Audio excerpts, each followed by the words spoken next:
Very good morning students. I am your English teacher and today I will teach you English of class 1. First of all, open chapter number 4. This is chapter number 4, The Lion and the Mouse. Today in part 2, I am going to explain this chapter to you. देखिए आज मैं आपको इस chapter को explain करूँगी part 2 में. So let's start. Chapter 4, the lion and the mouse. There was a lion in a forest. एक जंगल में एक शेर था. One day he was taking rest in the shade of a tree. एक दिन वो पेड़ की छाया में आराम कर रहा था. He felt drowsy and fell fast asleep. उसे नींद आ रही थी इसलिए वो बहुत जल्दी ही सो गया. A mouse climbed up the lion and began to jump on his body.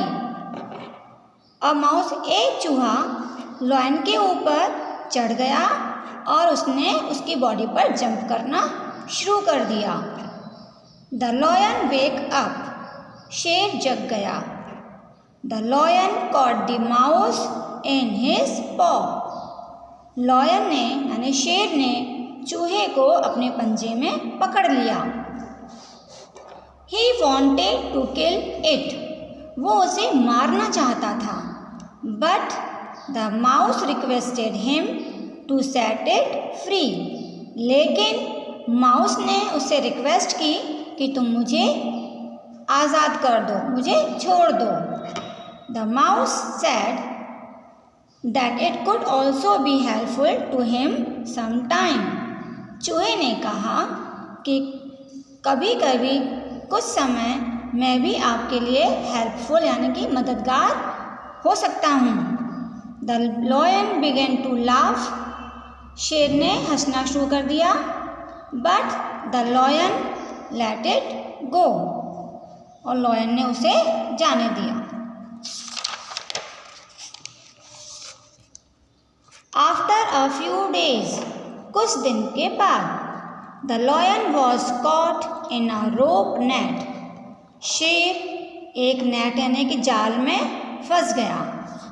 He tried his best to free himself, but in vain. उसने अपने आप को आज़ाद करने की बहुत कोशिश की लेकिन सभी कोशिशें उसकी व्यर्थ हो गईं, बेकार हो गईं. The mouse saw the lion roaring in helplessness. चूहे ने शेर को असहाय होकर उसको दहाड़ते हुए देखा. It came there. वो वहाँ गया. And cut the rope with his sharp teeth. और उसने उस जाल को अपने पैने दांतों से काट दिया. The lion was soon free. और जल्दी ही शेर आज़ाद हो गया. He thanked the little mouse. और शेर ने चूहे को धन्यवाद किया. सो बच्चों, ये आपका चैप्टर था. इस चैप्टर से हमें क्या सीख मिली? इस चैप्टर से बच्चों हमें ये सीख मिलती है कि किसी भी जानवर, किसी को भी हमें छोटा नहीं समझना चाहिए. कोई भी हमारी कभी भी हेल्प कर सकता है यानी कि हमें कभी भी किसी की भी हेल्प की ज़रूरत पड़ सकती है. So thank you. Have a nice day.